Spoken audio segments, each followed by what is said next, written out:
এই ভিডিওতে আমি তোমাদেরকে তোমাদের ইকোনমিক্স সাবজেক্টের গ্রুপ এ এবং গ্রুপ বি থেকে কিছু ইম্পর্টেন্ট কোয়েশ্চেন বলে দেব এবং এই কোয়েশ্চেনগুলোর মধ্যে যেগুলো শর্ট কোয়েশ্চেন দেওয়া আছে এই শর্ট কোয়েশ্চেনগুলোর আনসার আমি তোমাদেরকে বলে দেব। তো তোমরা ভিডিওটি এক সেকেন্ডও স্কিপ না করে প্রথম থেকে শেষ পর্যন্ত দেখতে থাকবে আর ভিডিওটিতে একটি লাইক করবে এবং এই ভিডিওটি তোমরা তোমাদের বন্ধুদের সঙ্গে মাস্ট একবার শেয়ার করবে। আর এই চ্যানেলের অনেক স্টুডেন্ট চ্যানেলটি সাবস্ক্রাইব না করে ভিডিওগুলো দেখে নেয়, সেটি কিন্তু সেলফিশনেসের কাজ হয়ে যাচ্ছে। তোমরা চ্যানেলটিকে সাবস্ক্রাইব করবে এবং বেল আইকনে প্রেস করে রাখবে এরকম ভিডিও নোটিফিকেশন সবার আগে পাওয়ার জন্য। Let's start this video. এই কোয়েশ্চেন পেপারে ফার্স্টে দেওয়া আছে গ্রুপ এ। কোয়েশ্চেন নাম্বার 1 এ লেখা আছে আনসার দ্য ফলোইং কোয়েশ্চেনস, নিম্নলিখিত প্রশ্নগুলোর উত্তর দাও। এ নম্বর থেকে ই নম্বর পর্যন্ত যতগুলো কোয়েশ্চেন দেওয়া আছে এই কোয়েশ্চেনগুলো হলো শর্ট কোয়েশ্চেন। তো কোয়েশ্চেন নাম্বার 1 এ দেওয়া আছে what do you understand by macroeconomic variables, মানে সমষ্টিকেন্দ্রিক অর্থনৈতিক চলক বলিতে কি বুঝো। এই কোয়েশ্চনটির আনসার হবে macroeconomic variables are indicators or main signpost signalling the current trends in the economy. মানে সমষ্টিকেন্দ্রিক অর্থনৈতিক চলক হলো সূচক বা প্রধান পথ নির্দেশক স্তম্ভ যা অর্থনীতির বর্তমান প্রবণতাকে নির্দেশ করে। বি নম্বর কোয়েশ্চন লেখা আছে what is circular flow of income, আয়ের চক্রাকার প্রবাহ কি। এই কোয়েশ্চনটির আনসার হবে the circular flow of income is an economic model that reflects how money or income flows through the different sectors of the economy. মানে আয়ের চক্রাকার প্রবাহ হলো একটি অর্থনৈতিক মডেল যা প্রতিফলিত করে কিভাবে অর্থ বা আয় অর্থনীতির বিভিন্ন খাতের মধ্যে দিয়ে প্রবাহিত হয়। নেক্সট সি নম্বর কোয়েশ্চন লেখা আছে হোয়াট ইজ ডেপ্রিসিয়েশন, মানে অবচয় পূরণ কি। এই কোয়েশ্চনটির আনসার হলো depreciation is a measurement of how much of the value of N asset has been diminished. তার মানে অবচয় পূরণ হলো একটি সম্পদের মূল্য কতটা হ্রাস পেয়েছে তার পরিমাণ বোঝানো। নেক্সট ডি নম্বর কোয়েশ্চন লেখা আছে ডিফাইন মানি সাপ্লাই, মানে মুদ্রার যোগান কি। এই কোয়েশ্চনটির আনসার হলো money supply refers to the total volume of money held by public at a particular point of time in an economy. মানে মুদ্রার যোগান বা অর্থ সরবরাহ বলিতে একটি অর্থনীতিতে একটি নির্দিষ্ট সময়ে জনসাধারণের কাছে থাকা অর্থের মোট পরিমাণ বোঝায়। নেক্সট ডি নম্বর কোয়েশ্চন লেখা আছে what is the relationship between MPC and MPS, মানে এমপিসি এবং এমপিএস এর মধ্যে সম্পর্কটি কি। এই কোয়েশ্চনটির আনসার তোমরা আমাকে ভিডিওটির কমেন্ট বক্সে গিয়ে কমেন্ট করে জানাবে। আর এই কোয়েশ্চনটির আনসার তোমরা ইনকাম ডিটারমিনেশন, মানে আয় নির্ধারণ এই চ্যাপ্টারে পেয়ে যাবে। এই কোয়েশ্চনগুলো 1 মার্কের জন্য অনেক বেশি ইম্পর্টেন্ট, সো এই কোয়েশ্চনগুলোর আনসার তোমরা শিখে নেবে।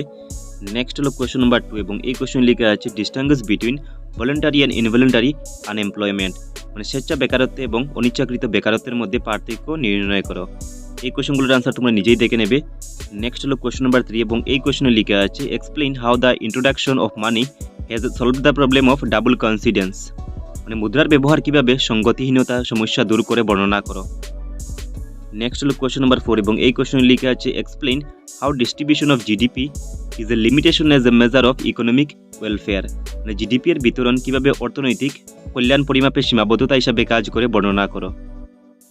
নেক্সট হলো কোয়েশ্চন নাম্বার 5 এবং এই কোয়েশ্চনে লেখা আছে explain the open market operations method of credit control used by a central bank, মানে কেন্দ্রীয় ব্যাংক দ্বারা ব্যবহার করা খোলা বাজারের কার্যকলাপ ঋণ নিয়ন্ত্রণ পদ্ধতিটি বর্ণনা করো।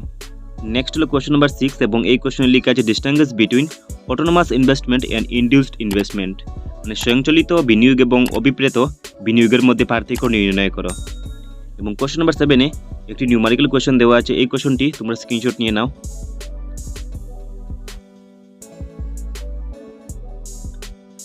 এই কোয়েশ্চনটির আরেকটি ওরে দেওয়া আছে explain the function of RBI. এই কোয়েশ্চনটি অনেক বেশি ইম্পর্টেন্ট, মানে আরবিআই এর কার্যাবলী বর্ণনা করো। আরবিআই মানে হলো reserve bank of India. Next আমরা চলে এলাম গ্রুপ বি।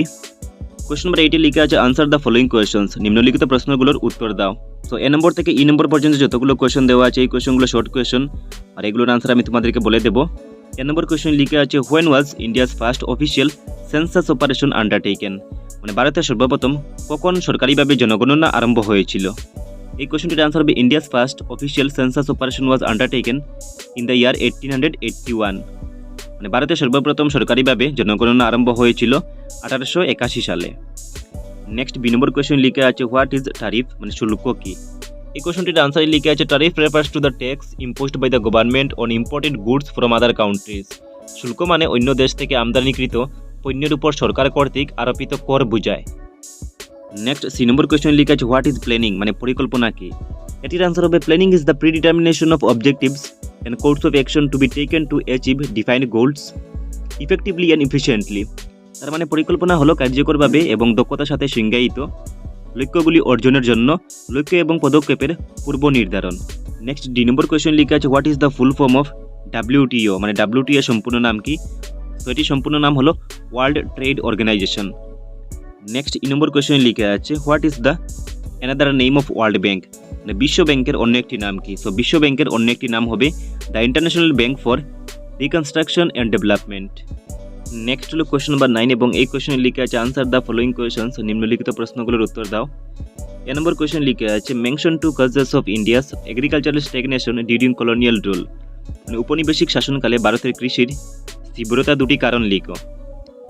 বি নম্বর কোয়েশ্চেন লিখে আছে what is meant by food for work programme, মানে কাজের বদলে খাদ্য কর্মসূচি বলিতে কি বুঝো। নেক্সট সি নম্বরে লিখে আছে mention two main causes of poverty, মানে দরিদ্রের দুটি প্রধান কারণ উল্লেখ করো। নেক্সট হলো কোয়েশ্চন নাম্বার 10 এবং এই কোয়েশ্চন লিখে আছে is there any relationship between unemployment and poverty explain, মানে বেকারত্ব দারিদ্রের মধ্যে কোনো সম্পর্ক আছে কি ব্যাখ্যা করো। এই কোয়েশ্চনটি অনেক বেশি ইম্পর্টেন্ট। নেক্সট হলো কোয়েশ্চন নাম্বার 11 এবং এই কোয়েশ্চন লিখে আছে what is privatization and globalization, উদারীকরণ এবং বিশ্বায়ন বলিতে কি বুঝো।